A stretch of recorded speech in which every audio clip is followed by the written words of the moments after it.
إن الحمد لله نحمده ونستعينه ونستغفره ونعوذ بالله من شرور أنفسنا ومن سيئات أعمالنا. من يهده الله فلا مضل له ومن يضلل فلا هادي له، وأشهد أن لا إله إلا الله وحده لا شريك له، وأشهد أن محمدا عبده ورسوله. يا أيها الذين آمنوا اتقوا الله حق تقاته ولا تموتن إلا وأنتم مسلمون. يا أيها الناس اتقوا ربكم الذي خلقكم من نفس واحدة وخلق منها زوجها وبث منهما رجالا كثيرا ونساء، واتقوا الله الذي تساءلون به والأرحام إن الله كان عليكم رقيبا. يا أيها الذين آمنوا اتقوا الله وقولوا قولا سديدا يصلح لكم أعمالكم ويغفر لكم ذنوبكم، ومن يطع الله ورسوله فقد فاز فوزا عظيما. وإن خير الكلام كلام الله، وخير الهدي هدي محمد صلى الله عليه وسلم، وإن شر الأمور محدثاتها، وكل محدثة بدعة، وكل بدعة ضلالة، وكل ضلالة في النار. أما بعد. Donc on commence le cours numéro 13 maintenant et on continue à partir de là où on avait laissé. On est au deuxième point dans les 10 points les 10 points des choses qui annulent l'islam d'une personne, et on parle du fait de prendre des intermédiaires entre Allah et la création. C'est-à-dire dans l'adoration, que quelqu'un prenne un intermédiaire entre lui et Allah subhanahu wa ta'ala, et que ça c'est kufr, que c'est shirk. Donc le cheikh a expliqué maintenant deux exemples.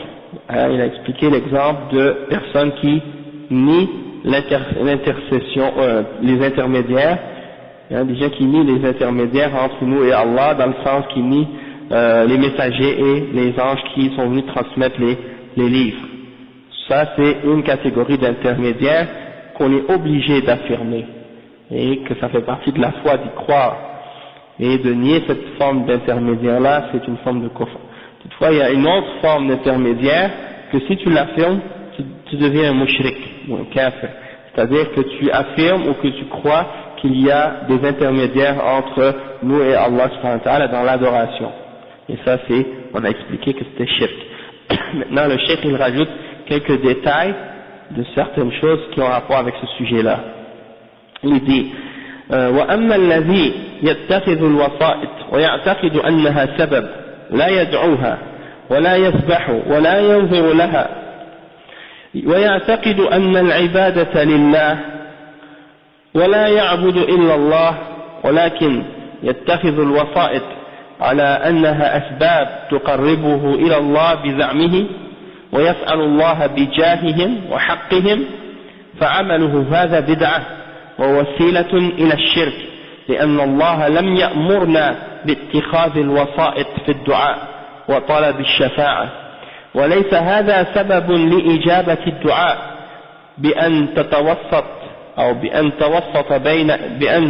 توسط بينك وبين الله صالحا من الصالحين أو نبيا من الأنبياء، فهذا قول على الله بلا علم، فالله أمرنا بدعائه ولم يأمرنا باتخاذ واسطة بيننا وبينه، فيجب التفريق بين الحالتين، حالة من يعبد الوسائط ويسبح لها وينظر ويتقرب إليها، وحالة من لا يعبدها وإنما يتخذها بمثابة وسائط تبلغ حاجته لله عز وجل بجاهها وصلاحها ومكانتها عند الله، فهذا باطل وهو بدعة، لأنه إحداث شيء في الدين لم يأذن به الله أو لم يأذن الله به، وهو وسيلة من وسائل الشرك. Le cheikh, il explique maintenant un point pour détailler au sujet de cette question des intermédiaires. Il donne un autre exemple ou un autre cas. On a donné l'exemple des gens qui prennent un intermédiaire entre eux et Allah et qui se rapprochent à cet intermédiaire-là en lui offrant des actes d'adoration, soit en égorgeant ou en sacrifiant un animal pour lui, ou en l'invoquant ou en l'appelant au secours, des trucs de ce genre. Ça, on a dit que c'est shirk. et que ça fait sortir quelqu'un de l'islam, que c'est shirk akbar. Toutefois, il y en a des gens qui prennent entre eux et Allah subhanahu wa ta'ala des intermédiaires, toutefois ils ne les adorent pas, ils ne leur offrent pas des offres d'adoration, ils ne leur offrent aucune forme d'adoration, ils croient que ce sont uniquement des causes qui les aident à se rapprocher à Allah subhanahu wa ta'ala à cause de leur statut et de leur degré et de leur niveau, ou du fait qu'ils soient près d'Allah. Donc ils prennent des intermédiaires entre eux et Allah subhanahu wa ta'ala, et ils croient que ces intermédiaires-là peuvent les aider à se rapprocher à Allah subhanahu wa ta'ala. Donc ils ne demandent pas à ces hommes pieux-là ou à ces saints-là directement, ils demandent à Allah subhanahu wa ta'ala par leur statut ou par leur degré ou bien par leur personne. Ils disent par exemple: oh Allah, je te demande par ton prophète, ou oh Allah, je te demande par tel homme parmi les pieux ou parmi les salihin. Donc le cheikh il dit que celui qui fait ça, c'est pas un shirk, ça ne fait pas sortir de l'islam. Toutefois c'est une action qui est contraire à la sunna, c'est une bid'a, et à long terme ça peut l'amener même à tomber dans le shirk. Ça peut être quelque chose qui va l'amener au shirk, c'est un moyen ou quelque chose qui peut l'amener à tomber dans le shirk. Parce que Allah subhanahu wa ta'ala ne nous a pas ordonné de l'invoquer par l'intermédiaire de quiconque, ou de faire des du'as, ou de demander l'intermédiaire de demander l'intercession par l'intermédiaire de quiconque. Et le cheikh il dit que ça c'est pas une cause dans le fait que notre du'a sera exaucé, le fait de demander par le statut de quelqu'un qui est pieux ou par le statut d'un prophète parmi les prophètes. Ça c'est de dire des choses à propos d'Allah subhanahu wa ta'ala sans aucune connaissance. D'accord? Et donc le cheikh il dit Allah subhanahu wa ta'ala ne nous a pas ordonné de prendre ces genres d'intermédiaires là entre nous et lui. Il nous a ordonné de l'invoquer directement. Et donc le cheikh il dit qu'il faut distinguer donc entre les deux situations. La première situation qu'on a mentionnée tout à l'heure, celui qui prend entre lui et Allah un intermédiaire et qui égorge ou sacrifie des animaux pour cet intermédiaire-là, ou qui fait des vœux pour cet intermédiaire-là, ou qui se rapproche par une invocation quelconque ou par une adoration quelconque vers cet intermédiaire. Ça c'est le premier cas, on a dit que c'est shirk.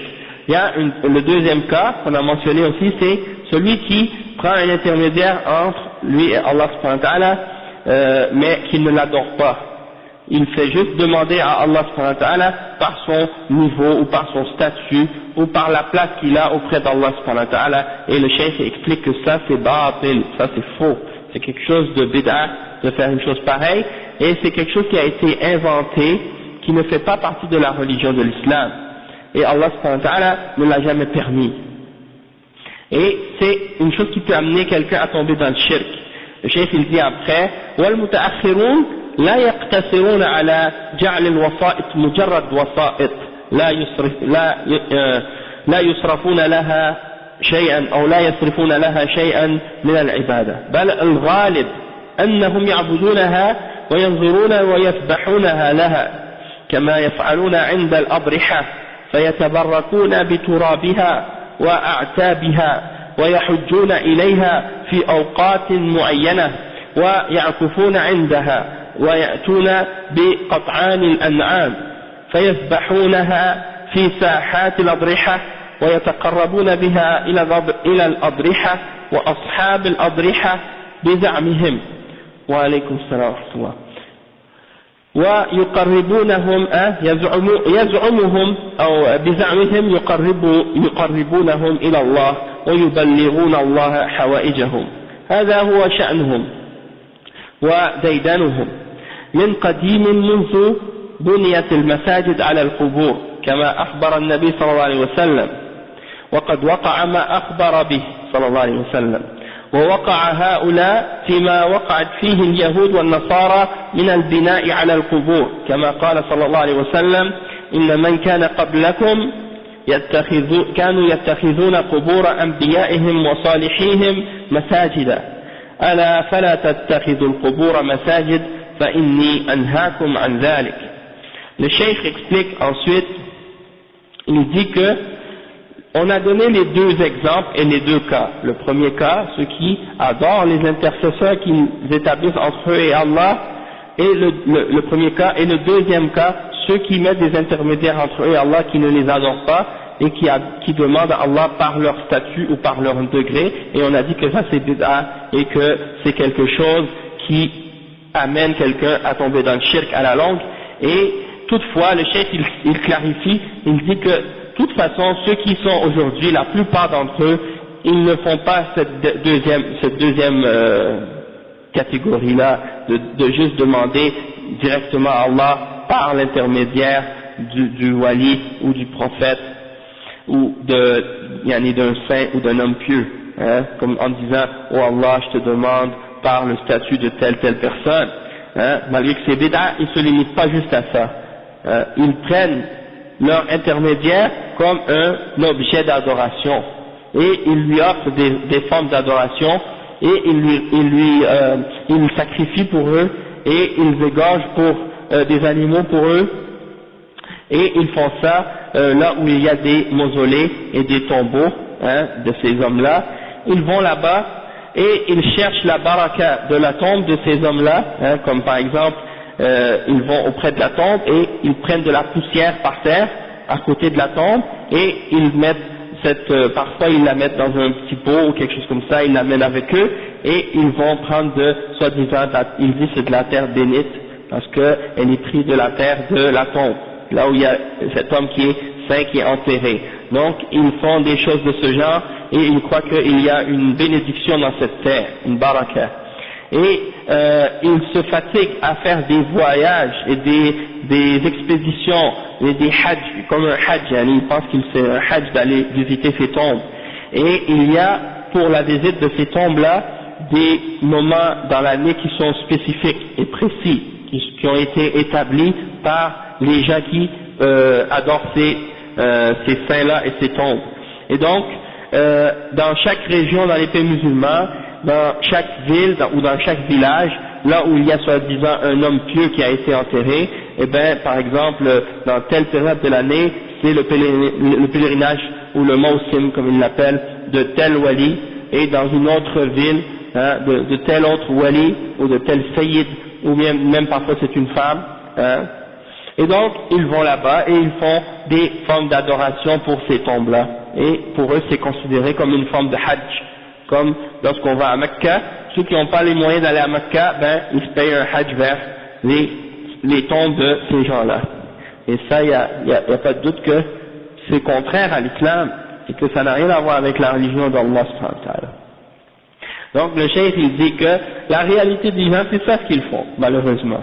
Ils vont avec des animaux et ils les égorgent sur la place, la place où ces tombes-là se trouvent, et ils se rapprochent donc de ces tombeaux-là en égorgeant des animaux pour eux. Et ils se rapprochent, hein, ils croient que ces hommes pieux-là ou ces tombes vont les rapprocher à Allah subhanahu wa ta'ala et vont transmettre leur demande à Allah subhanahu wa ta'ala comme des messagers. Et donc ça c'est ce qu'ils font partout et c'est ça leur habitude depuis longtemps, depuis que en fait les mosquées ont été construites, des mosquées ont été construites sur les tombes. Le prophète sallallahu alayhi wa sallam avait averti les musulmans que de construire des mosquées sur les tombes c'est interdit, c'est haram, et que ça c'est les juifs et les chrétiens qui faisaient ça, et que la malédiction d'Allah subhanahu wa ta'ala était tombée sur eux parce qu'ils avaient construit des mosquées sur les tombes, des lieux d'adoration sur les tombes. Et il mentionne un hadith rapporté par l'imam Muslim selon Jundub ibn Abdullah radiyallahu anhu, dans lequel il dit que le prophète sallallahu alayhi wa sallam a dit, parmi ceux qui étaient là avant vous, les juifs et les chrétiens, il y en a qui ont pris les tombes de leurs prophètes et de leurs hommes pieux comme des lieux de prière ou des mosquées ou des lieux d'adoration. Alors le prophète sallallahu alayhi wa sallam a dit, je vous avertis de ne pas prendre les mosquées, les tombes comme des lieux d'adoration, car je vous interdis de faire cela.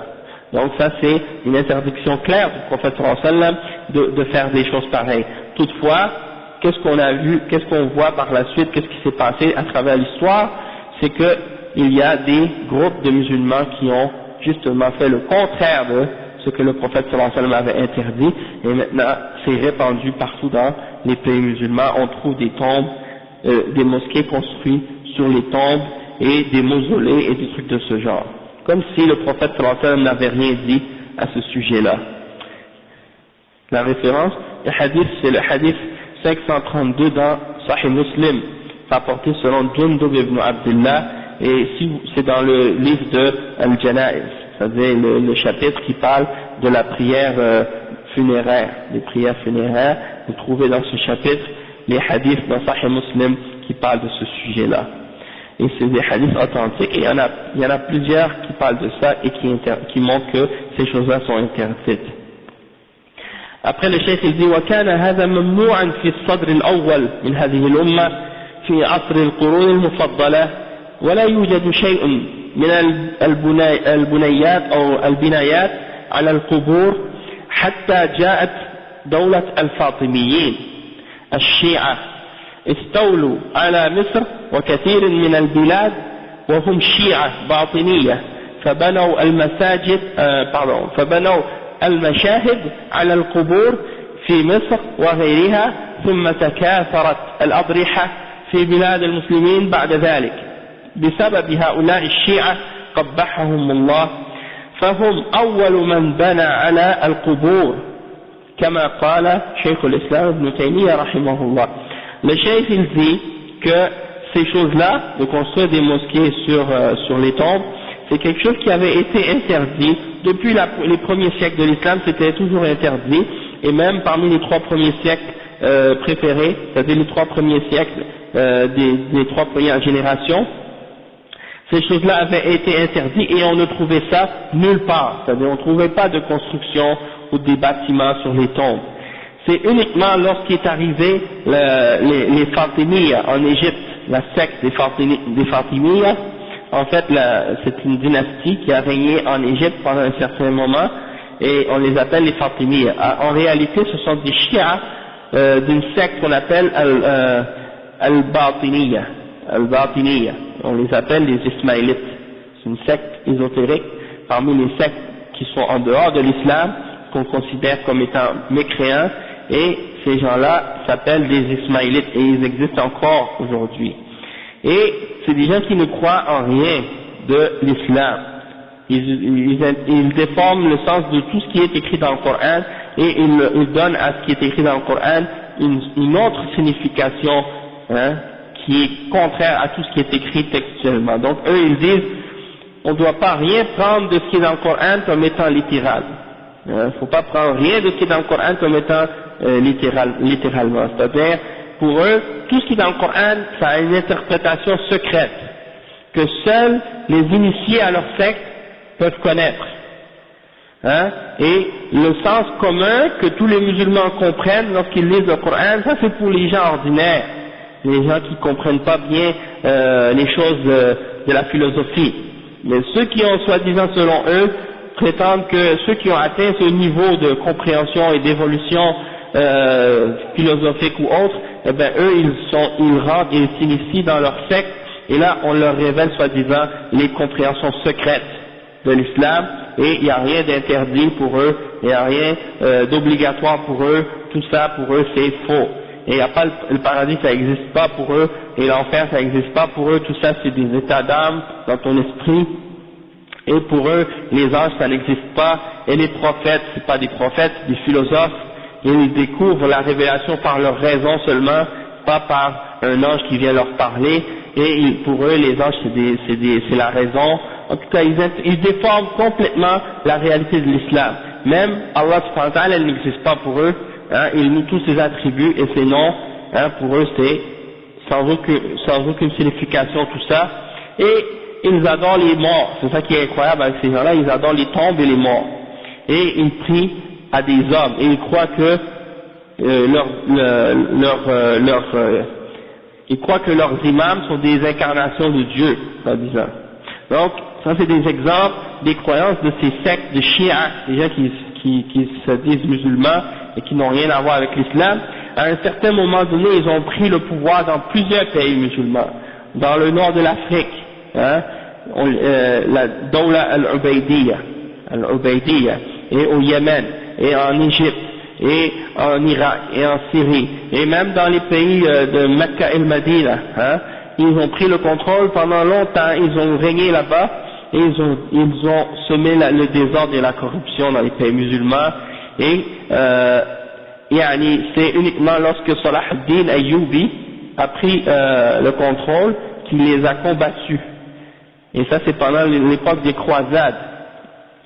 Il a combattu les Batiniyas avant même de commencer à combattre les chrétiens qui étaient en Palestine à l'époque. Donc c'est pour vous dire à quel point leur danger était grave. Il a dit ça ne sert à rien de commencer à combattre les chrétiens si on a ces gens-là parmi nous qui sont plus mécréants que les chrétiens, qui sont au pouvoir dans les pays musulmans et qui appellent au kufr. Alors il a commencé à combattre ces gens-là avec son armée, et par la suite, quand il a repris le contrôle des pays musulmans, et là il s'est mis avec une grande armée et il est parti vers la Palestine et il a libéré la Palestine des chrétiens qui avaient pris le contrôle là-bas. Et donc, ça c'est pour faire comprendre que ceux qui ont été les premiers à amener cette bid'a de construire des mosquées sur les tombes, ce sont ces gens de cette secte qu'on appelle Al-Batiniyya, des Ismaélites et des autres groupes de bid'a parmi les chiites, et les Rafida aussi. Et si vous allez en Iran aujourd'hui, vous entendez beaucoup de gens qui se convertissent, soi-disant parmi les musulmans qui deviennent chiites et qui rentrent avec les Rafida. Et ils rentrent surtout à cause des soi-disant discours politiques des gens qui parlent soit au Liban ou des trucs de ce genre. Ils se présentent comme étant soi-disant des gens courageux, qui n'ont pas peur des Juifs, qui n'ont pas peur des Américains et qui montrent qu'ils sont capables d'attaquer soi-disant, alors qu'ils sont plus koufars que les Juifs qu'ils attaquent. Hein? Et la réalité de ça, c'est parce qu'ils cachent leur égarement et leur mécréance derrière un discours politique pour éblouir les gens, alors qu'en réalité, si tu rentres dans leurs livres et tu écoutes ou tu lis ce qu'ils racontent au sujet de l'islam et de la foi, tu vois que c'est complètement en opposition avec ce qui est dans le Coran et dans la Sunna. Hein? Et pour eux, les Sahaba sont des kuffars. Hein? Et pour eux, non seulement ça, mais c'est que l'adoration des tombes, c'est la base même de leur religion. Tu vas en Iran là-bas, qu'est-ce qu'ils font? C'est juste adorer des tombes. Et à Karbala, ils font le Hajj chaque année. Et à Najaf, la même chose.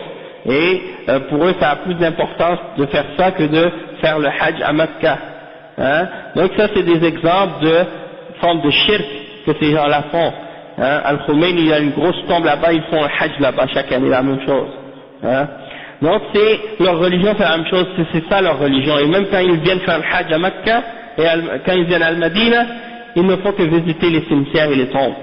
C'est ça pour eux le Hajj. Hein? Donc ça, c'est des gens de bid'a et leur religion est basée sur le shirk des tombes. Et donc c'est pour ça que c'est important de comprendre que tous ceux qui ont amené ça parmi les musulmans sunnites, c'est les soufis. Ils ont pris ça chez les chiites, ils l'ont ramené parmi les soufis, parmi les musulmans qui étaient sur la sunna par la suite, et ça s'est répandu dans le monde entier par la suite, dans tous les pays musulmans. Wallahu musta'an.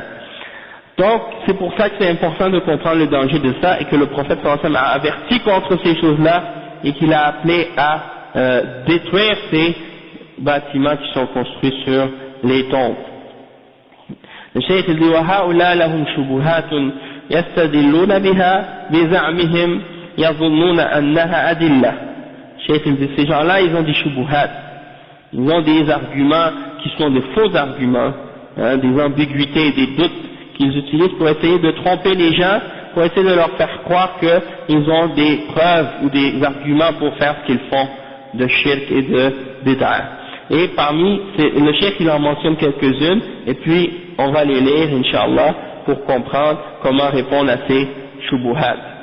Il dit الشبهة الأولى أن هذا من اتخاذ الوسيلة وقد قال تعالى يا أيها الذين آمنوا اتقوا الله وابتغوا إليه الوسيلة وجاهدوا في سبيله لعلكم تفلحون. فسروا الوسيلة بأن تجعل بينك وبين الله واسطة من الخلق.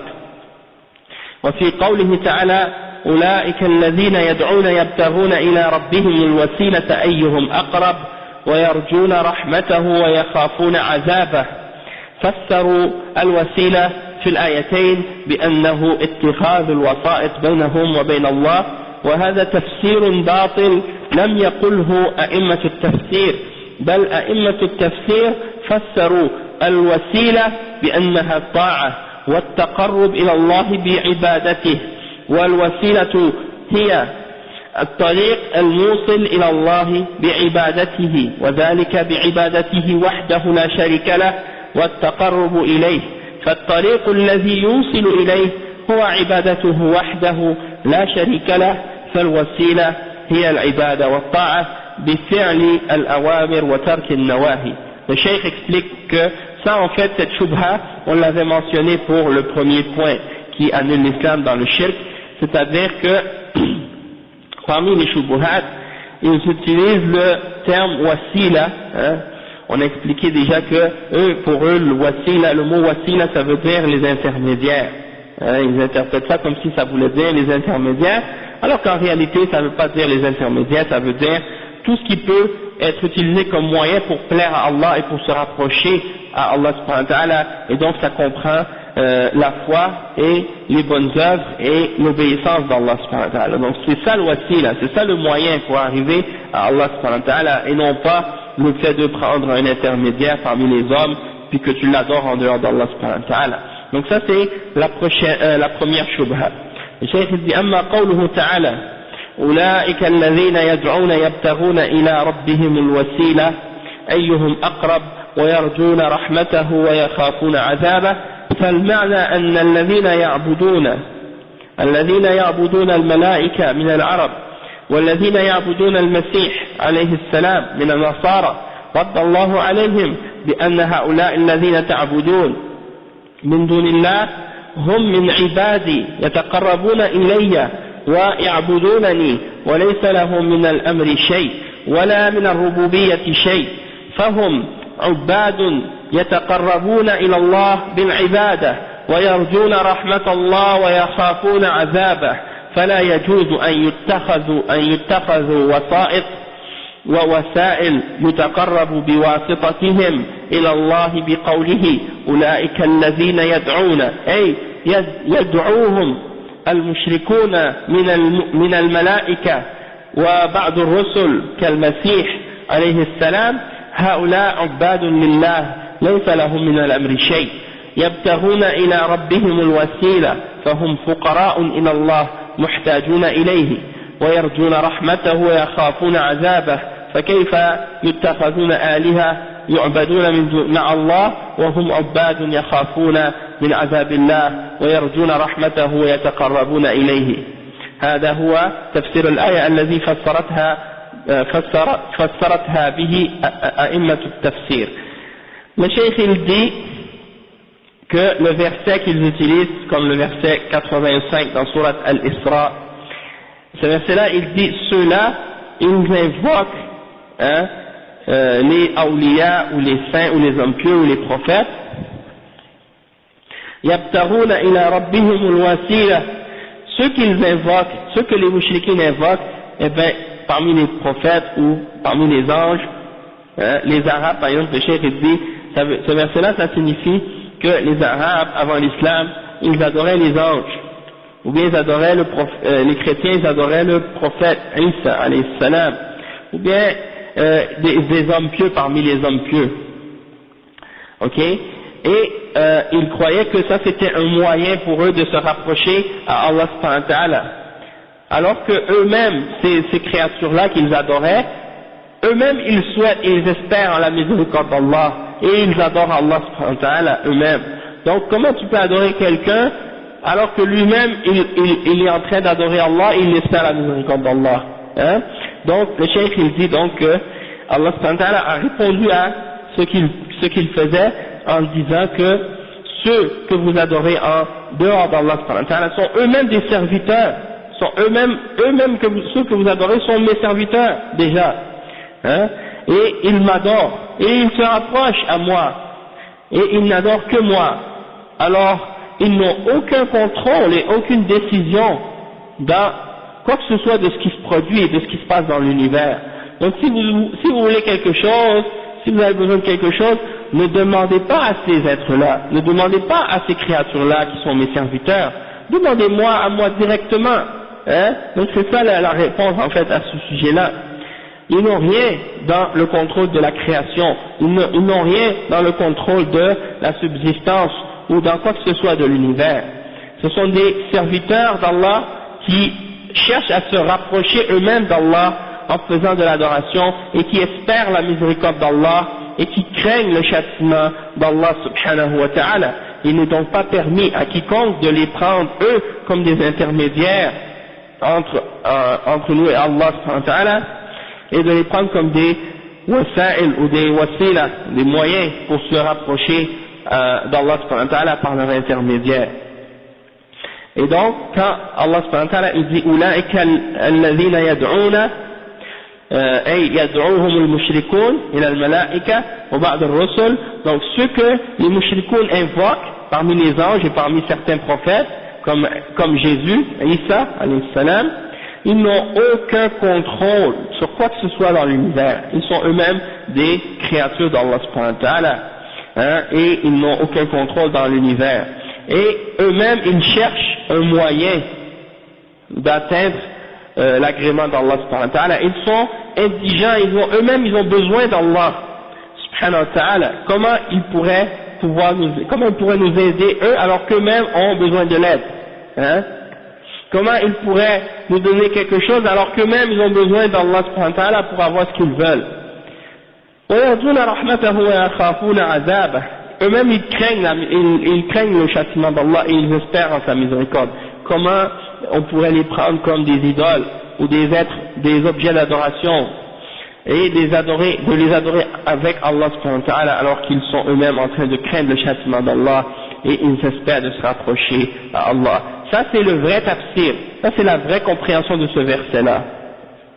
Tandis que les gens de bid'a, eux, ils le traduisent en disant que le moyen d'arriver à Allah ou de plaire à Allah subhanahu wa ta'ala, c'est de prendre des intermédiaires parmi les hommes et de leur demander ou demander à Allah subhanahu wa ta'ala par eux, ou bien de demander à eux directement pour qu'ils demandent à Allah subhanahu wa ta'ala pour nous. Et ça, il n'y a pas de doute que c'est un faux tafsir qui est en contradiction avec tout ce que les savants de tafsir ont dit au sujet de ce verset. Le cheikh dit وقيل إن أناسا كانوا يعبدون ناسا من الجن فأسلم الجن ولم يعلم الذين يعبدونهم بإسلامهم فالله أخبر أن هؤلاء الذين تعبدونهم من دون الله قد أسلموا وصاروا يتقربون إليه ويرجون رحمته ويخافون عذابه فكيف يتخذون مع الله وهم من عباده يعبدون الله ويرجون رحمته ويخافون عذابه. Donc le cheikh il dit comment il y a une autre explication à ce sujet au sujet de ce verset, c'est qu'il y avait certains êtres humains qui adoraient les djinns. Hein, il y a plein de gens aujourd'hui, même encore aujourd'hui parmi les hommes, ils n'adorent pas des idoles, ils n'adorent pas des statues, mais ils adorent les djinns. Et les djinns c'est des êtres invisibles, on les voit pas, hein, mais ils ont différentes façons pour les adorer. Et donc qu'est-ce qu'ils font? Ils font des trucs de cérémonie, de danse avec de la musique, où ils entrent en transe, et où ils se font posséder soi-disant par les djinns. Et par l'intermédiaire de ces gens qui sont en transe, ils leur offrent des adorations. Ils leur offrent des adorations à travers ces gens qui rentrent en transe, quand ils sont possédés par ces djinns. Et chacun de ces djinns, soi-disant, il a un nom ou une personnalité quelconque. Et on le reconnaît, soi-disant, selon certaines caractéristiques que la personne adopte une fois qu'elle est possédée par ce djinn en particulier.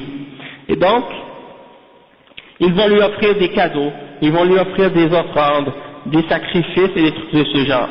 Et il y en a parmi les groupes ou parmi les sectes des gens qui se disent musulmans dans les pays musulmans qui font des choses comme ça, dans les pays musulmans, avec des musiciens et avec des gens qui font de la danse et de la musique au nom de l'islam, et après ils entrent en transe, et après, soi-disant, le djinn demande à la personne qui est le prêtre ou le marabout ou autre, hein, ils vont lui dire, tu dois égorger tel animal, telle forme d'animal ou telle chose. Donc ils vont prendre soit une poule, ou soit ils vont prendre une vache, ou ils vont prendre une autre chose, et ils vont l'égorger, soi-disant, pour ce djinn. Hein. Tout ça c'est des adorations pour le djinn. Hein. Et ils pensent que ça c'est permis, et ils pensent que qu'est-ce qu'ils font c'est correct, alors que ça c'est de l'adoration pour le djinn, et c'est du shirk. Et c'est pas une idole qu'ils adorent, mais c'est quand même une adoration qu'ils font pour autre que Allah subhanahu wa ta'ala, et donc ça rentre dans le shirk. Hein. Et donc ceux qui disent par exemple, ah il y a maintenant, avant il y avait l'ancien shirk, et aujourd'hui il y a le nouveau shirk, et avant les gens adoraient des idoles, et maintenant les gens ils adorent d'autres choses, c'est pas des idoles. Même avant il y avait des gens qui adoraient autre chose que des idoles, comme on a expliqué déjà hier. Et encore aujourd'hui il y a des gens qui adorent encore les idoles. Donc c'est pas vrai cette histoire de distinguer ou de diviser le shirk en ancien et nouveau. Tout ça, ça existe aujourd'hui encore, comme si avant ça existait et aujourd'hui ça existe encore la même chose. Même des fois c'est pire. Hein, et ça, ces choses-là, que ce que je vous décris, par exemple l'adoration des djinns de la part de ces gens-là, vous le trouvez chez les kuffars, parmi des gens qui suivent d'autres religions, chez les hindous, chez des groupes d'animistes, parmi les gens qui adorent des djinns en Afrique ou en Asie, et vous trouvez même en Haïti, hein, dans le pays de mon père, vous trouvez des gens qui font le voodooisme. Et le voodooisme, c'est l'adoration des djinns, et ils sacrifient des animaux pour les djinns, hein. C'est pas des statues, ils n'ont pas des idoles. Et ils ont même fait quelque chose, les voodooisants en Haïti, c'est grave. Qu'est-ce qu'ils ont fait en fait? C'est que, étant donné qu'ils, durant l'esclavage, ils ont été forcés à se convertir au christianisme, et bien qu'est-ce qu'ils ont fait? Pour cacher leur religion, ils ont adopté pour chaque saint de l'église catholique un djinn qui le représente. Donc, quand tu les vois adorer les saints catholiques, en réalité c'est pas les saints catholiques qu'ils adorent, c'est le djinn qui représente leur djinn dans leur religion du voodooisme. Et eux ils appellent ça les lois. Les djinns, ils ne les appellent pas djinns, ils les appellent des lois. Ça s'écrit L-O-A. Hein? Et ils font des cérémonies, et il y a des transes, et ils sacrifient des animaux. Hein? Et même il y en a qui ont été mis même sur internet, dans Dailymotion, vous voyez, ils ont même filmé ça. Il y a un Australien qui est parti en Haïti, il a fait un reportage, et il montre quand il est allé en Haïti, il a filmé une cérémonie vaudou, dans laquelle on sacrifie un bouc. Et le prêtre vaudou, hein, il mange les testicules du bouc, il lui arrache vivant, après il le mange, et il le passe aux autres, pour qu'ils en mangent eux aussi, et après il l'égorge pour le djinn, et après il le cuit, et il le donne à tout le monde pour manger. Et bien parmi les musulmans, il y en a qui se disent musulmans, qui font des trucs comme ça dans les pays musulmans. Les Gnawa, les Aïsawa, Jilala et d'autres confrères soi-disant musulmans dans les pays musulmans qui font la même chose que ces gens-là au nom de l'islam. Et même, je vais vous dire quelque chose de plus grave encore, Allah al-Musta'an, il y a des sectes qui sont rentrées en Haïti maintenant, comme un centre qui s'appelle le centre spirituel Allahu Akbar, et bien ils ont écrit un texte dans leur site où ils disent que le voodooisme, ça vient de l'islam. Et que les prêtres voodoo, les Ougans, eh ben c'est des marabouts dans l'islam. Et que c'est donc pour eux une prolongation de voodooisme, donc vient selon eux de l'islam alors que ça n'a rien à voir avec l'islam. Mais c'est pour vous dire à quel point des gens, Allah al-Musta'an, quand ils tombent dans le shirk. Le shirk, peu importe où vous allez dans le monde, vous trouvez, il se manifeste toujours de la même façon, tout le temps. Le shirk, ça reste le shirk. Que ce soit fait par des gens qui se disent musulmans, par des gens qui se disent bouddhistes, par des gens qui se disent hindous, par des gens qui se disent chrétiens, juifs, peu importe le nom qu'ils se donnent, c'est pas important. L'important c'est que ce soit, quand tu vois que c'est contraire au tawhid, quand c'est contraire à la ilaha illallah Muhammad Rasulullah, quand c'est contraire à ce que les messagers d'Allah ont enseigné, tu sais que c'est shirk, et que c'est pas la religion d'Allah subhanahu wa ta'ala. Donc il y a beaucoup de gens qui sont confus à ce sujet-là. Et donc, il y en a, comme on disait, qu'ils adorent les djinns et qu'ils cherchent à se rapprocher aux djinns. Et donc, comme ça, c'est une des interprétations qu'ils avaient données à ce verset. Il y a des djinns, il y a des hommes qui adoraient des djinns, et parmi ces djinns-là, il y en a qui se sont convertis à l'islam. Mais les hommes qui les adoraient n'ont pas su que ces djinns-là s'étaient convertis à l'islam. Hein? Donc, ils ont continué à les adorer. Alors que eux, les djinns, adoraient Allah subhanahu wa ta'ala. Ils ont cessé le shirk.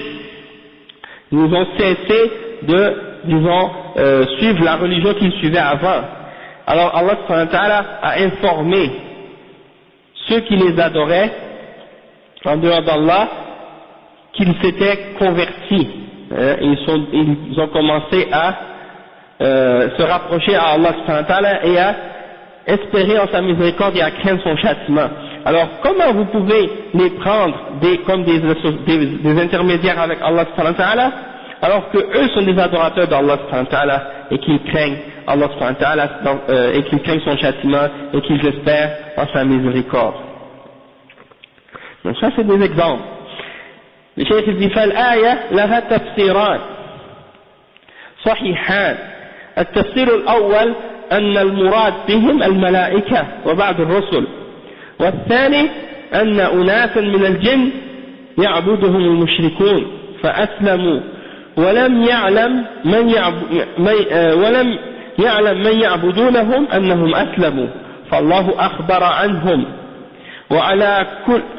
وعلى كل ما داموا كذلك فهم عباد يتقربون إلى الله ويرجون رحمته ويخافون عذابه، فلا يجوز أن يتخذوا مع الله سبحانه وتعالى. ولهذا بطل تفسيرهم أن الوسيلة هي اتخاذ الوسائط من المخلوقين بينهم وبين الله سبحانه وتعالى وسقطت حجتهم. Donc ça c'est les deux tafsirs qui sont acceptés au sujet de ce verset-là, au sujet de Al-Wasila, que soit que c'est les anges qu'ils adoraient, ou Isa alayhi salam, ou bien les djinns qui se sont convertis à l'islam, qui continuaient d'adorer, même après le fait qu'ils étaient convertis à l'islam. Donc, Allah subhanahu wa ta'ala a nié leur adoration et a dit que ceux-là que vous adorez, ils sont en train même eux de se rapprocher à Allah et ils souhaitent sa miséricorde et ils craignent son châtiment. Donc ça c'est pour nous faire comprendre que cette première shubha au sujet du terme wasila, eh ben elle est pas bonne, ok, comme on l'a dit hier. Et الشبهة الثانية أنهم يتخذون الوسائط بينهم وبين الله من باب التعظيم لله فإن الله quand vous voyez des trucs comme ça dans les pays musulmans, des gens qui font des formes de shirk comme ça, et après tu vois des gens qui ne mentionnent jamais rien là-dessus et parlent d'économie, de politique et de social, et comme si le shirk c'était la dernière de leur occupation. Ça c'est des gens inconscients. Comment tu veux sauver des gens dans leur économie, dans leur politique et dans leur social, alors que même si tu réussis à résoudre ces problèmes-là, ils arrivent avec le shirk devant Allah au jugement dernier, et ils restent dans l'enfer pour l'éternité parce que c'est le seul péché qu'Allah ne pardonne pas.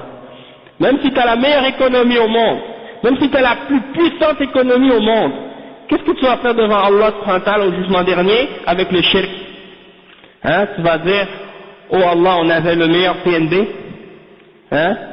on a réussi à atteindre le meilleur PIB dans tous les pays du monde, donc ça c'est quelque chose qui va nous sauver au jugement dernier? Non. Allah al-Musta'an. Le cheikh dit الشبهة الثانية أنهم يتخذون الوسائط بينهم وبين الله من باب التعظيم لله فإن الله عظيم لا يتوصل إليه إلا بالوسائط وهم الشفعاء الذين يشفعون عنده ويتوسطون عنده. فهذا بزعمهم من تعظيم الله بحيث لا يتوصل إليه إلا بوسائط كما إن ملوك الدنيا لا يتوسلون إليهم إلا بالوسائط والشفعاء فحصل من زعمهم هذا. Donc le cheikh il mentionne une deuxième shubha parmi les shubuhat des mushrikines aujourd'hui, c'est qu'ils disent qu'ils prennent des intercesseurs ou des intermédiaires entre eux et Allah pour glorifier Allah, pour montrer le respect envers Allah. Et ça c'est incroyable d'entendre des gens qui prétendent une chose pareille. Comment tu peux prétendre de prendre des intermédiaires entre toi et Allah et puis tu dis que c'est pour respecter ou pour honorer Allah subhanahu wa ta'ala. Hein? Ils disent parce que Allah il est grand, hein? Et on lui doit un respect. Et donc, étant donné qu'il est grand et qu'on lui doit un respect, on ne peut pas aller vers lui directement. Il faut prendre entre nous et lui des intermédiaires pour que eux transmettent nos demandes, hein, pour nous auprès de lui. Et ça c'est ce qu'ils pensent et c'est ce qu'ils prétendent. Ils prétendent que c'est pour honorer Allah et pour glorifier Allah subhanahu wa ta'ala, et ils disent c'est comme les rois et les princes et les présidents dans le monde aujourd'hui, on ne peut pas aller vers eux directement. Tu dis je vais aller rencontrer le roi aujourd'hui, je vais aller frapper à sa porte pour lui parler. Tu peux pas faire ça, hein? Tu peux pas dire je vais aller rencontrer le roi de la Belgique pour lui parler, pour lui dire mon problème aujourd'hui. Donc eux ils font la comparaison entre ça et Allah subhanahu wa ta'ala, et ils essaient de faire croire que comme les rois dans ce monde ils ont besoin des intermédiaires, on doit passer par des ministres, par des députés, par des connaissances, hein, comme on dit des connexions pour aller les voir. Eh bien Allah c'est pour eux la même chose. Et le cheikh il répond à ça en plusieurs points, en 5 points. Il répond à cette shubha en 5 points. أولا أنهم قاسوا الله عز وجل على ملوك الدنيا وهذا أمر باطل وليس من تعظيم الله سبحانه وتعالى بل هو من تنقص الله بحيث إنهم قاسوه بخلقه وصرفوا شيئا من عبادته لغيره والشرك تنقص لله عز وجل وليس تعظيما كما يزعمون. Le cheikh dit premièrement c'est parce qu'ils ont comparé Allah subhanahu wa ta'ala, ils ont fait une sorte d'analogie entre Allah et sa création, c'est-à-dire entre Allah et les rois de ce monde et les dirigeants de ce monde. Et ils disent ça c'est faux, on n'a pas le droit de faire ça, et ça ne fait pas partie de l'honneur qu'on montre à Allah subhanahu wa ta'ala ou au respect qu'on doit à Allah subhanahu wa ta'ala. En fait c'est le contraire, c'est quelque chose qui rabaisse Allah subhanahu wa ta'ala, qui en fait c'est quelque chose qui est insultant pour Allah subhanahu wa ta'ala, parce que tu le compares à sa créature et tu offres à sa créature ou à autre que lui quelque chose de l'adoration qui est son droit absolu, hein? Et ça c'est du shirk, et ça c'est quelque chose qui insulte Allah subhanahu wa ta'ala, et ce n'est pas quelque chose qui est l'honneur et qui l'honore pardon, et qui l'exalte ou qui lui montre sa grandeur comme eux prétendent. Ça c'est le premier point pour répondre à ces gens-là. Deuxième point, ثانيا أن قياس الله على البشر تنقص لله تعالى فالله جل وعلا يعلم أحوال عباده أما البشر والملوك فلا يعلمون أحوال الرعية إلا بأحد يبلغهم عنها لأنهم بشر أما الله عز وجل فإنه يعلم ما في السماوات والأرض ولا يحتاج من يبلغه حوائج عباده. Ça c'est le premier point. Pardon, ça c'est le deuxième point. Il dit que Allah subhanahu wa ta'ala, il dit que le fait de faire des analogies entre Dieu, entre Allah subhanahu wa ta'ala et l'être humain, ça c'est quelque chose qui insulte Allah, c'est une insulte envers Allah subhanahu wa ta'ala de faire une chose pareille. Et ça c'est, ces réponses que vous entendez maintenant, c'est bon pour tous les mouchriquins, tous les gens qui prennent des intermédiaires entre eux et Allah subhanahu wa ta'ala, peu importe quel shirk ou quelle religion ils suivent, même des chrétiens, vous pouvez leur répondre des choses comme ça, parce qu'ils utilisent les mêmes arguments pour justifier l'adoration qu'ils font pour Jésus ou pour Marie ou pour d'autres. Hein? Donc, le cheikh il dit que quand tu compares Allah à la création ou à l'être humain, tu insultes Allah subhanahu wa ta'ala en faisant ça, parce que Allah subhanahu wa ta'ala, il connaît l'état de ses serviteurs. Il n'a pas besoin de quelqu'un qui va venir lui dire qu'est-ce que son serviteur a besoin. Hein? Tandis que les êtres humains, les rois, les présidents, les dirigeants dans ce monde, ce sont des êtres humains et ils ne savent pas l'invisible, ils ne connaissent pas l'état de chacun de leurs sujets dans la société. Donc, ils ont besoin de quelqu'un qui va les informer de la situation des citoyens ou de la situation des sujets qui sont sous son gouvernement. Et donc, comparer un être humain à Allah subhanahu wa ta'ala, c'est de faire une injustice à Allah subhanahu wa ta'ala, parce que c'est comme si tu compares l'ignorant avec celui qui sait tout, Allah subhanahu wa ta'ala. Allah subhanahu wa ta'ala, il connaît tout ce qui est dans les cieux et sur la terre, et il n'a pas besoin de quelqu'un pour connaître les besoins de ses serviteurs. Ça, c'est le deuxième point. ثالثا أن ملوك الدنيا بحاجة إلى أن يقبلوا شفاعة الشافعين لأنهم بحاجة إلى الأعوان والوزراء فلو ردوا شفاعتهم لتنكروا عليهم وعادوهم فهم يقبلون شفاعتهم وإن كانوا يكرهون ذلك من أجل الإبقاء على ملكهم واستجلاب الناس للخضوع لهم. أما الله سبحانه وتعالى فإنه غني عن عباده لا يحتاج إلى وزراء وشفعاء كملوك الدنيا. Le cheikh ici que un autre exemple de la fausseté de cet argument, c'est que les rois dans ce monde, eux, ils ont besoin d'accepter l'intercession des intercesseurs. Pourquoi? Parce qu'ils ont besoin d'aide de la part de leurs ministres, ils ont besoin d'aide de la part de leurs députés. Hein? Qu'est-ce qu'un dirigeant peut faire s'il n'a pas de ministre, de conseiller?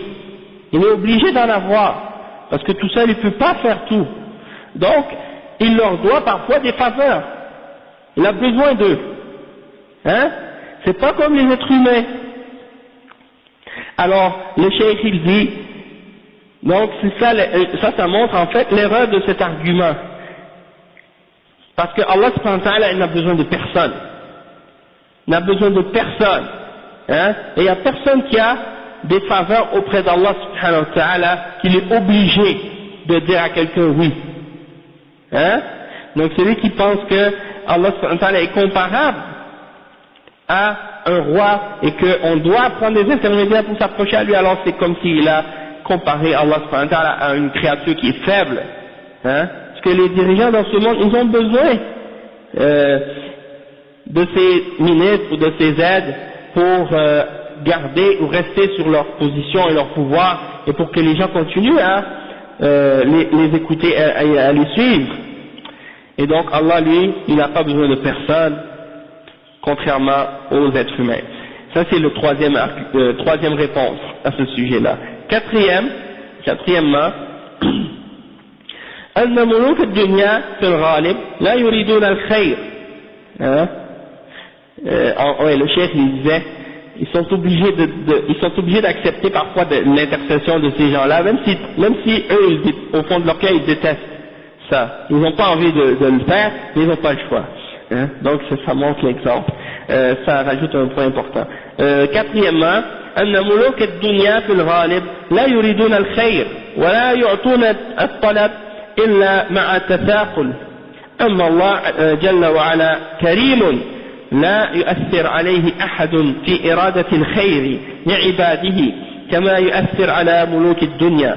الله جل وعلا إذا طلبته الله جل وعلا إذا طلبته ودعوته فإنه قريب مجيب لا يحتاج إلى وساطة بخلاف ملوك الدنيا فإنهم لا يعطون الطلب إلا بعد التي والتي كما هو معروف لأنهم بشر وصفة البشر الشح والبخل والتمنع والتنكر أما الله جل وعلا فإنه كريم مجيب قريب غني. Le cheikh il explique un autre exemple qui montre la fausseté de cette comparaison qu'ils ont fait, de cette analogie-là, c'est que la plupart du temps, les dirigeants ou les rois de cette dunya, parmi les êtres humains, eux, ils ne veulent pas le bien pour les gens. Et parfois, quand ils donnent seulement avec une grande difficulté.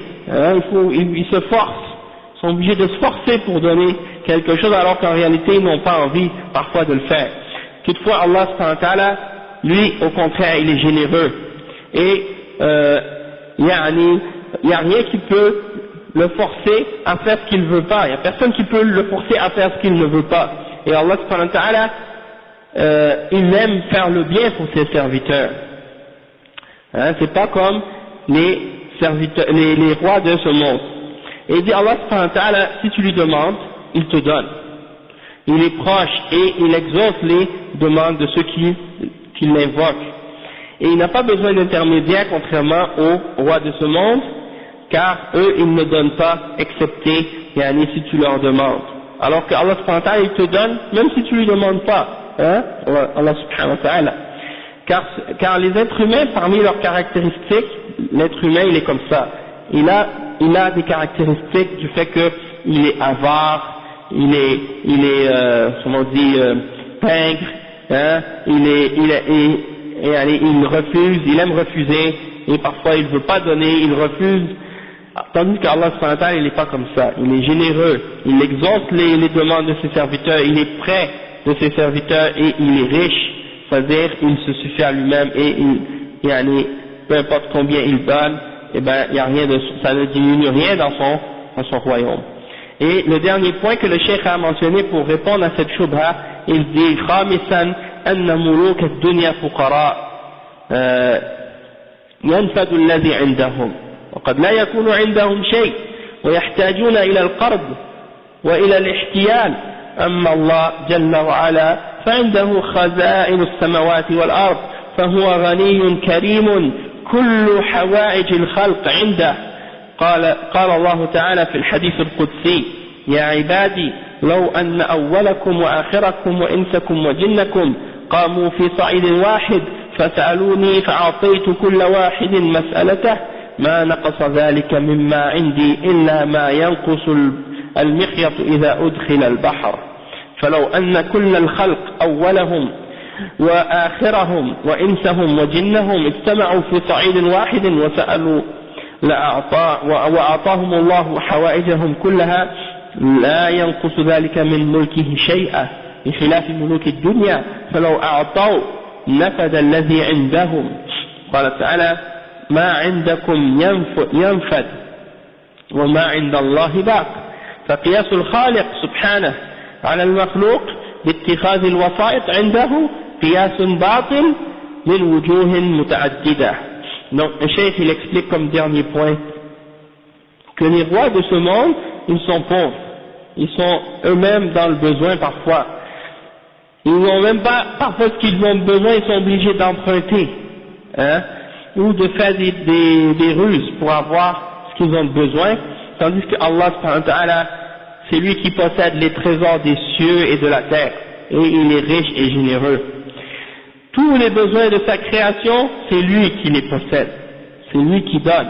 Et comme le prophète sallallahu alayhi wa sallam a mentionné les paroles d'Allah subhanahu wa ta'ala dans le hadith qudsi rapporté par l'imam Muslim selon Abi Zar al-Ghifari radiyallahu anhu, il dit que Allah subhanahu wa ta'ala dit: ô mon serviteur, si le premier d'entre vous et le dernier d'entre vous, l'homme d'entre vous et le djinn d'entre vous se tenaient tous sur un champ et que chacun d'entre vous me demandait ce qu'il veut et que je donnais à chacun d'entre eux ce qu'il demande, cela ne diminuerait rien de ce qui est auprès de moi, hein.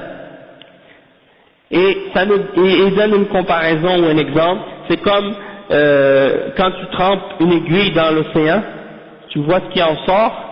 Si tu trempes une épingle ou une aiguille dans l'océan, tu vois la petite quantité d'eau qui en sort, et bien ça ne ferait même pas diminuer ce que Allah possède de cette quantité d'eau qui sort de l'aiguille lorsqu'on la trempe qui sort de l'océan lorsqu'on trempe cette aiguille dans l'océan.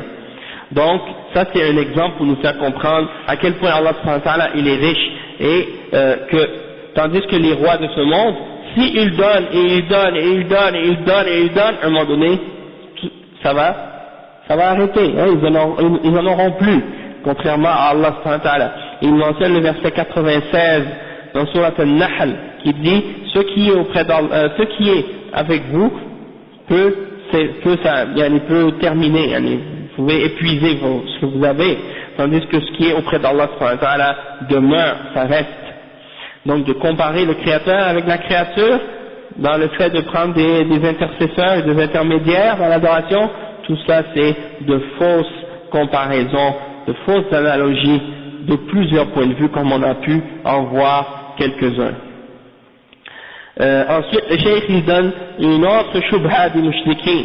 Il dit الشبهة الثالثة الوسائط رجال صالحون ولهم مكانة عند الله سبحانه وتعالى فنحن نسأل الله بهم لأننا مذنبون وهؤلاء رجال صالحون ولهم مكانة عند الله فنطلب منهم أن يقربونا إلى الله زلفى وأن يشفعوا لنا عند الله سبحانه وتعالى. والجواب عن ذلك أن صلاح الآخرين وعمل الآخرين ليس لك فيه استحقاق وعملهم لهم وأنت لا ينفعك إلا عملك فإذا لم يكن لك عمل فهؤلاء لا ينفعونك يوم لا تملك نفس لنفس شيئا. وقال تعالى يوم يفر المرء من أخيه وأمه وأبيه وصاحبته وبنيه لكل امرئ منهم يومئذ شأن يغنيه. Le cheikh il dit comme troisième exemple ou comme troisième argument de la part de ces mushrikines qui prennent des intermédiaires entre eux et Allah subhanahu wa ta'ala, il y en a parmi eux qui disent les intermédiaires qu'on prend parmi les hommes pieux, on les prend parce qu'ils ont un poste, une position ou un degré ou un statut très élevé auprès d'Allah subhanahu wa ta'ala. Et donc, j'ai dit, nous on demande à Allah par leur statut et par leur niveau élevé. Pourquoi? Parce que nous on est des pécheurs, on est des gens faibles, on a plein de péchés, plein d'erreurs.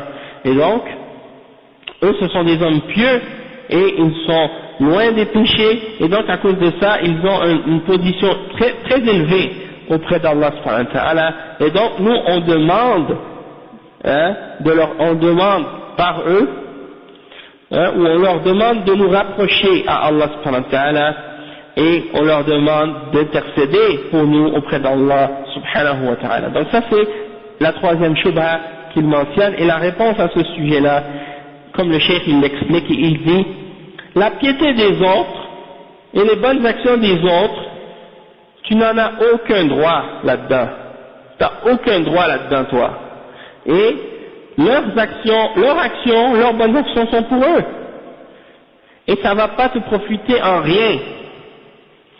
Et donc c'est pour ça, si quelqu'un par exemple, il fait le bien, c'est pour lui-même. Hein? Si quelqu'un fait le bien toute sa vie, et qu'il meurt sur le bien, alhamdoulilah, c'est pour lui. Tu ne peux pas par la suite demander à Allah par cette personne pour que Allah t'aide. Si tu veux qu'il t'aide, Allah subhanahu wa ta'ala, et qu'il te pardonne, tu dois faire le bien pour toi-même. Hein? Et donc le cheikh il dit que si toi tu n'as pas fait des bonnes œuvres, alors ceux-là ne pourront rien faire pour toi. Hein? Chacun doit faire des bonnes actions pour lui-même. Et donc le fait qu'ils aient moins de péché que toi, ou qu'ils n'aient pas de péché, et que toi tu sois dans le péché, ça ne veut pas dire qu'ils peuvent faire quelque chose pour toi, si toi-même tu n'as pas fait de bonnes actions pour toi-même. Et il mentionne le verset 19 dans Surat Al-Infitar, qui dit, le jour où une âme ne possédera rien, il ne pourra rien faire pour une autre âme. C'est le jugement dernier, au jugement dernier, une âme ou un individu ne pourra rien faire pour une autre. Et il mentionne le verset 34 à 37 dans Surat Abasa, dans lequel Allah subhanahu wa ta'ala dit, et le jour où la personne va s'enfuir de son frère, de sa mère et de son père, et de sa compagne, et de ses enfants. Chaque personne ce jour-là sera bien assez préoccupée par ses propres œuvres. Donc ça c'est pour dire que chacun va être occupé par ses propres œuvres, par ses propres œuvres, ses propres actions, et personne ne pourra faire rien pour une autre. Donc il dit فصلاحهم لا ينفعك ما دمت ليس لك أو ما دمت ليس لك عمل فلماذا لا تعمل أنت حتى تكون صالحا وقريبا من الله. أما أن تعتقد أنه يقربك إلى الله عمل غيرك فهذا من الخبال. قال الله عز وجل تلك أمة قد خلت لها ما كسبت ولكم ما كسبتم ولا تسألون عما كانوا يعملون. فلا ينفعك صلاحهم وقربهم من الله إذا لم تكن أنت على عمل صالح وعلى عقيدة سليمة فإنهم لا ينفعونك أبدا. وأيضا عملك هذا شرك والمشرك لا تقبل فيه الشفاعة لأن الله جل وعلا يقول فما تنفعهم شفاعة الشافعين. Le cheikh il dit la piété des gens qui ont été pieux et qui ont fait le bien, ça ne va pas te servir à rien. Pour toi, ça ne va rien te faire en rien si toi-même tu n'as pas rien fait de bon. Alors pourquoi, toi tu fais pas l'effort pour toi-même d'être une personne pieuse? Et pourquoi toi-même tu fais pas d'effort pour te rapprocher d'Allah subhanahu wa ta'ala? Donc ça c'est important de bien comprendre. Mais si par exemple tu crois que tu peux le fait que quelqu'un d'autre a fait des bonnes œuvres, ça peut te rapprocher toi d'Allah subhanahu wa ta'ala, alors ça c'est une fausse pensée, en fait c'est des rêves, c'est des illusions, c'est des mensonges. Et il dit un verset dans Surat Al-Baqarah, Allah subhanahu wa ta'ala il dit à propos des nations qui ont précédé, il dit ils ont fait ce qu'ils ont fait et vous aurez acquis ce que vous avez fait vous, et vous ne serez pas questionné pour qu'est-ce que eux ont fait. Chaque personne sera questionnée pour ce qu'il a fait lui-même. Et donc après il dit donc leur bonne action et leur piété ne sera pas bénéfique pour vous si vous n'avez pas été vous-même pieux et si vous ne vous êtes pas vous-même rapproché à Allah subhanahu wa ta'ala. إذا لم تكن أنت على عمل صالح وعلى عقيدة سليمة فإنهم لا ينفعونك أبدا. Si toi-même tu n'étais pas sur les bonnes œuvres et la piété, alors toi, leurs bonnes actions, et si tu n'avais pas la bonne croyance, eh bien eux ne seront d'aucune utilité pour toi. Et de plus, le fait que tu les prennes comme des intermédiaires entre toi et Allah, ça devient une forme de shirk, et Allah n'accepte pas l'intercession d'une personne qui est mushrik. Allah subhanahu wa ta'ala, il dit dans le Coran فَمَا تَنْفَعُهُمْ شَفَاعَةُ الشَّافِعِينَ, le verset 48 dans Surat Al-Muddathir. Il dit que l'intercession des intercesseurs ne leur sera d'aucun bienfait ou d'aucune utilité. Pourquoi? Parce qu'ils ont été dans le shirk, ils ont commis le shirk. Et il dit le mushrik, aucune intercession et aucune intercession ne sera acceptée pour eux, en leur faveur. Et le fait d'adorer autre que Allah, c'est une forme de shirk. Et si tu crois que toi, tu les adores